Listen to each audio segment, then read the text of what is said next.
मंत्री, एक तरफ ज्योतिरादित्य सिंधिया तो दूसरी तरफ शिवराज सिंह चौहान मध्य प्रदेश में भारतीय जनता पार्टी की मुश्किलों को खड़ी करते हुए नजर आ रहे हैं। सरकार में मौजूद रहते हुए सरकार के खिलाफ बड़े बयानों के साथ बड़ा फैसला लिया जा रहा है। मध्य प्रदेश में मोहन सरकार को बड़ा खतरा सता रहा है। ज्योतिरादित्य सिंधिया पर संगठन द्वारा लगाए गए आरोपों के बाद ज्योतिरादित्य सिंधिया का एक्शन में आना और वहीं शिवराज सिंह चौहान का भरे मंच से अपनी ही सरकार को चुनौतियों में खड़े कर देना कहीं ना कहीं ये दर्शाता है कि या तो ज्योतिरादित्य सिंधिया और शिवराज सिंह चौहान को वो अहमियत पार्टी में नहीं मिल रही है, या फिर भारतीय जनता पार्टी की रणनीति के तहत शिवराज सिंह चौहान और ज्योतिरादित्य सिंधिया का कद मध्य प्रदेश में कम किया जा रहा है।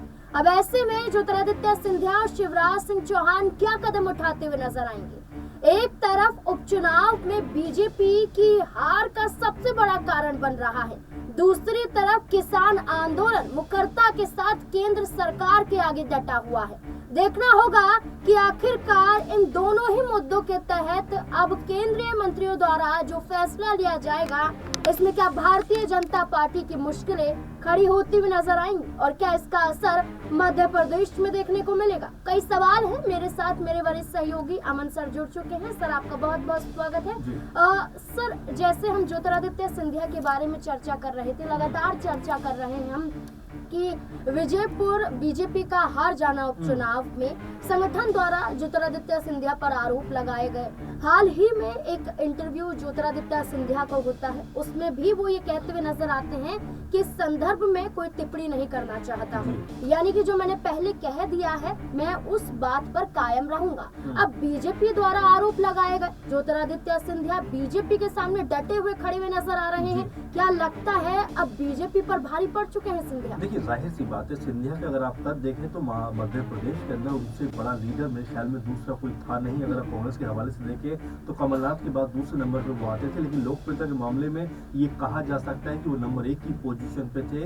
लेकिन जिस तरह कांग्रेस पार्टी में उनको दरकिनार किया गया, लगातार वो कहते रहे कि भाई या तो मुझे कांग्रेस की अध्यक्षता दीजिए, क्योंकि मध्य प्रदेश कह सकते हैं कि जो राज्य इकाई है उसके भी अध्यक्ष कमलनाथ और मुख्यमंत्री भी थे। उस समय भी हल्ला मचा कि भाई एक व्यक्ति को एक पद मिलना चाहिए, लेकिन इस पे भी कांग्रेस पार्टी लगातार कह सकते हैं अनदेखा रुख अपनाती रही और लगातार यहाँ पर सिंधिया जो है कांग्रेस को आगाह करते रहे। लेकिन आखिरकार जब कांग्रेस ने नहीं सुना तो सिंधिया जो है अपने तमाम समर्थक विधायकों के साथ में बीजेपी में शामिल हो गए। लेकिन जिस तरह से अगर देखा जाए 4-5 साल का जो बीजेपी के अंदर आए हुए उनके हो गए, लेकिन उसके बावजूद भी जो कद कह सकते हैं और जो हैसियत उनकी मजबूत होनी चाहिए थी वैसा कुछ नजर नहीं आता। आप देखिए बीजेपी को लेकर जिस तरह का होहल्ला मचा, जिस तरह की बातें कही गई खुद बीजेपी के द्वारा कि भाई सिंधिया बुलाने पे भी नहीं आया, यानी कि अपने ही नेता के खिलाफ कहने के बीजेपी ने एक माहौल बनाना चाहा। उसके पलटवार में सिंधिया कहते हुए नजर आए कि जब मुझे बुलाया नहीं गया तो मैं गया भी नहीं। तो ये तमाम जो बातें निकलकर सामने आती है ये अपने आप में बताती है कि सिंधिया का जो कद है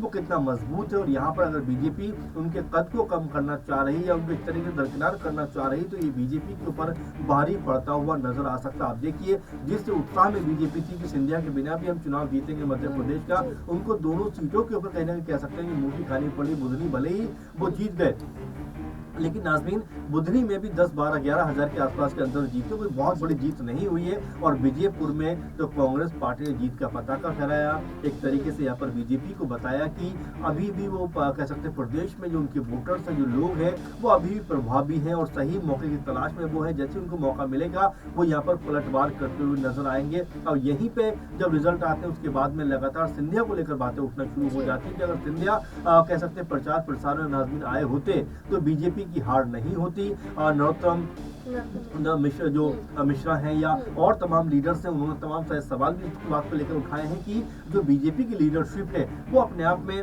कहीं ना कहीं इस बात के लिए पुख्ता तौर पर मजबूत है कि किसी भी समय अडिग होकर खड़ी हो सकते हैं। लेकिन जो बीजेपी में लोग शामिल हो रहे हैं दूसरे दलों से आकर, वो कहीं ना कहीं बीजेपी को पूरी तरह से नहीं अपना पा रहे हैं। वहीं जो बाहर से आए हुए लोग हैं उनकी भी शिकायत है कि बीजेपी के अंदर वो आ तो गए हैं लेकिन जो अहमियत और पद मिलना चाहिए उनको नहीं मिल रहा। सिंधिया भी कहीं ना कहीं इन सब चीजों का शिकार है, क्योंकि आप आपको याद होगा कि सिंधिया को मुख्यमंत्री के तौर पर कहीं ना कहीं कह सकते हैं कि देखा जा रहा था कि भाई वो अगले मुख्यमंत्री बनेंगे। चलिए अभी शिवराज सिंह चौहान बन गए हैं, लेकिन जब 3-4 साल के बाद कार्यकाल पूरा होगा तो अगले मुख्यमंत्री के तौर पर सिंधिया की कह सकते हैं ताजपोशी होती हुई नजर आएगी। लेकिन आप देखिए इतना सब होने के बावजूद भी, इतनी बड़ी जीत मिलने के बावजूद भी सिंधिया का नाम एक बार भी मुख्यमंत्री पद के लिए नहीं लिया गया। और अब जबकि बीजेपी अपने दम पर चुनाव में गई, चुनाव हार गई, उसके बाद ये हो हल्ला मच रहा है कि अगर सिंधिया होते तो शायद चुनाव जीत गए होते। नरेंद्र सिंह तोमर हो या और तमाम लीडर हो, लगातार ये प्रयास कर रहे हैं कि वो जो है सिंधिया से ज्यादा अहमियत रखते हैं, क्योंकि रामनिवास रावत जो उनके कहने पर बीजेपी में शामिल हो गए, वो अपने आप ये बताना चाह रहे थे कि जो काम सिंधिया नहीं कर पाए वो काम मैं कर सकता हूँ। लेकिन जिस तरह से उनकी हार हुई है उसने ये बता दिया है कि सिंधिया के बिना फिलहाल मध्य प्रदेश में बीजेपी अगर जीत का सपना देख रही है तो कहीं ना कहीं सपना उसका टूट सकता है। देखिए सर, अगर हम बात करें संसद के अंदर की, तो संसद के अंदर जो टीएमसी के सांसद कल्याण थे, उन्होंने कुछ ऐसी टिप्पणी कर दी, पारिवारिक मुद्दों के जरिए ऐसी टिप्पणी करते हुए नजर आए जो सिंधिया को कहीं ना कहीं पसंद नहीं आई, और ये कहते हुए दिखाई दे कि वो अपने बलबूते पर इस मुकाम को हासिल कर पाए हैं और उनके परिवार पर अगर कोई कलंक लगाएगा तो उसका जवाब दिया जाएगा। लेकिन ये जवाब मध्य प्रदेश में उस वक्त क्यों नहीं दिया जाता जब उनकी ही पिता की मूर्ति का अपमान किया जाता है,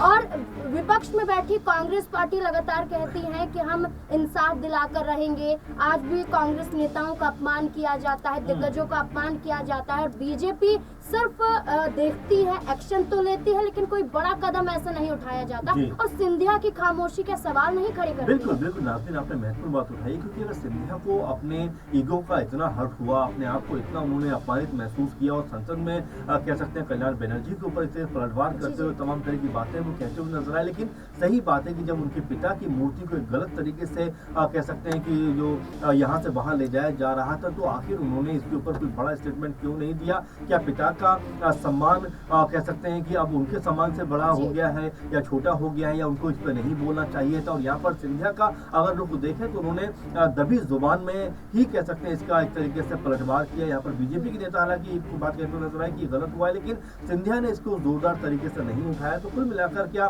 कांग्रेस में रहे पिता उनके, इसलिए उन्होंने इसके ऊपर बात नहीं की, और खुद बीजेपी के अंदर है इसलिए वो चुप रहे? तो यहाँ जो दबाव की राजनीति है वो सिंधिया के ऊपर साफ नजर आ रही है, क्योंकि एक तरफ उनके पिता की मूर्ति को इस तरह से किया कह सकते हैं गलत तरीके लेके जाया जाता है, और वहीं सिंधिया को लेकर सवाल उठाए जाते हैं कि भाई सिंधिया को बुलाया जाता है लेकिन सिंधिया नहीं आते। तो एक तरह के बीजेपी के अंदर सिंधिया को अलग थलग करने का प्रयास किया जाता है, और बीच में उनकी तस्वीर जो राहुल गांधी के साथ में आ जाती है, तब भी कई बीजेपी के नेता जो हैं वो नाक भौं सिकोड़ने लगते हैं कि भाई ये क्यों हो रहा है, क्या वास्तव में सिंधिया जो है बीजेपी के साथ है, या यहाँ पर भी कोई ना कोई आपस का कह सकते हैं कि कोई बड़ा उलटफेर होता हुआ दिखाई पड़ सकता है, क्योंकि राहुल गांधी और सिंधिया जो है बचपन के दोस्त हैं, एक स्कूल में पढ़ाई की हुई है। तो ऐसे में ये माना जा रहा था कि यहाँ कोई बड़ा कह सकते हैं कि फेरबदल होता हुआ दिखाई पड़ सकता है, और जो कह सकते हैं जो चाल बीजेपी ने चली वही चाल अब कांग्रेस पार्टी चलती हुई नजर आ सकती है। लेकिन फिलहाल तो ऐसा कुछ लग नहीं रहा है कि सिंधिया जो है वो कांग्रेस के खेमे की तरफ जाने का प्रयास कर रहे हैं। लेकिन देखिए राजनीति में बहुत सारी चीज ऐसी होती है नाज़रीन की कहा कुछ और जाता है, लेकिन उसके बाद हशर कुछ और होता हुआ नजर आता है। सर, शिवराज सिंह चौहान के बारे में चर्चा कर लेते हैं। एक राष्ट्र एक चुनाव को लेकर एक बड़ा उदाहरण दे रहे थे। हरियाणा में पहुंचे थे और करनाल में एक जब भाषण दिया जा रहा था तो एक राष्ट्र एक चुनाव को लेकर अपनी सरकार को घेरते हुए नजर आए कि कई बार नई योजनाएं आती हैं, कई बार दूसरे राज्यों में ऑब्जर्वर बनाकर हमें पहुंचा दिया जाता है। यानी कि जो जनता से जुड़े हुए मुद्दे होते हैं, समस्याएं होती हैं, हम उनको सुलझा नहीं पाते हैं और सरकार के ही कामों में जुट जाते हैं, तो अपनी ही सरकार की पोल खोल रहे हैं। देखिए जाहिर सी बात है, कुछ दिनों पहले झारखंड में बड़ा जोश और खरोश में नजर आ रहे थे, तमाम तरह की योजनाएं बता रहे थे, तमाम तरह की बातें कर रहे थे, और अब जिस तरह की बात वो बोल रहे नाज़रीन उससे ये पता चलता है कि शिवराज सिंह चौहान अपनी ही सरकार से क्या खुश नहीं है। और जिस तरह की बातें वो कह रहे हैं कि भाई 3-4 महीने तक हमें प्रचार मंत्री बना दिया जाता है, जो हमें काम करना चाहिए वो सब काम जो है बंद करवा दिया जाता है। इसके दो तरह की बातें हम देख सकते हैं। एक तरफ तो जो उपराष्ट्रपति धनखड़ है उन्होंने जिस तरह से बोला कि भाई कृषि मंत्री के ऊपर जिस तरह उन्होंने कटाक्ष किया कि भाई अपना जवाबदेह काम आपको पुख्ता करना चाहिए, मजबूत करना चाहिए, जो किसान लगातार परेशान हैं उनकी परेशानी को दूर करना चाहिए। इसके अलावा आप देखिए कि लगातार जिससे किसान आंदोलन चल रहे हैं, चाहे हम हरियाणा पंजाब किसानों की बात करें या यूपी किसानों की बात करें, ऐसे में शिवराज सिंह जो चौहान कृषि मंत्री हैं उनके ऊपर दबाव बढ़ता जा रहा है। इस बीच वो ये बयान देते हुए नजर आते हैं कि उनको कृषि मंत्री से प्रचार मंत्री बना दिया जाता है। इस तरीके से वो ये कहते हुए नजर आए कि भाई हमें हमारे काम से हटाकर जो हमारे आला कमान है वो किसी दूसरे काम पे लगा रहा है, जिससे हमारे काम पे फर्क पड़ रहा है। तो जाहिर बात है कि यहाँ पर किसानों से अभी तक मुलाकात भी नहीं कर पाए, जबकि किसान इच्छा जाहिर कर रहे थे कि उन्हें कृषि मंत्री से मिलना है। जाहिर बात है और यहाँ पर मुलाकात करनी पड़ेगी। आप देखिए मध्य प्रदेश में भी तमाम तरह से बीज को लेकर और तमाम चीजों को लेकर किसान परेशान थे। जीतू पटवारी ने पूरी तरीके से इसके ऊपर कह सकते हैं उनके ऊपर हमला भी किया। तो ये अब देखने वाली बात होगी। शिवराज सिंह चौहान जो लगातार यहाँ फंसे हुए नजर आते हैं, एक तरफ सिंधिया को मध्य प्रदेश से हटाकर केंद्र में ले आए, वहीं शिवराज सिंह चौहान को भी कह सकते हैं राज्य से हटाकर केंद्र में ले आए। तो यहाँ पर जो दोनों बड़े दिग्गज कह सकते हैं बीजेपी के समय थे उनको साइडलाइन कर दिया गया है। ऐसे में अब यहाँ से क्या कोई बड़ी बगावत भी हो सकती है, क्या सिंधिया कोई बड़ा फैसला कर सकते हैं? क्योंकि सिंधिया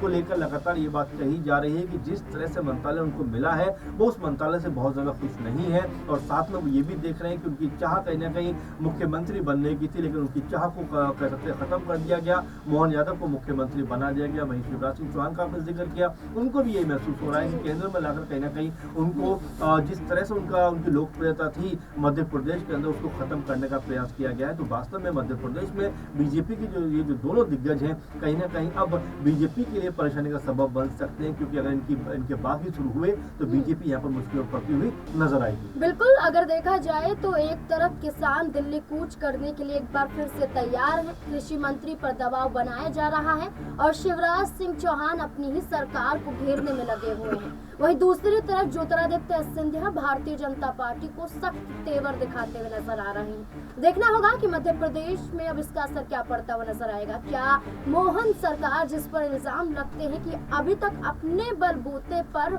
मोहन सिंह यादव ने ना कोई ऐसी योजना चालू की है, ना ही ऐसा कोई योगदान दिया है जिससे मध्य प्रदेश में ये याद किया जाता रहे कि मोहन सरकार में बड़े बड़े काम किए गए हैं या जनता उन्हें पसंद करती है, तो मात्र 2 सालों के अंदर में मोहन सरकार पर खतरा मंडराता हुआ नजर आ रहा है। देखना होगा शिवराज सिंह चौहान और ज्योतिरादित्य सिंधिया द्वारा उठाए गए ये कदम क्या कुछ मध्य प्रदेश में बड़े खेल को अंजाम देते हुए नजर आएंगे। इस पूरे मुद्दे को लेकर अब आपकी राय क्या है? अपनी राय कमेंट सेक्शन में जरूर दें। देखते रहे SPN9 न्यूज। धन्यवाद।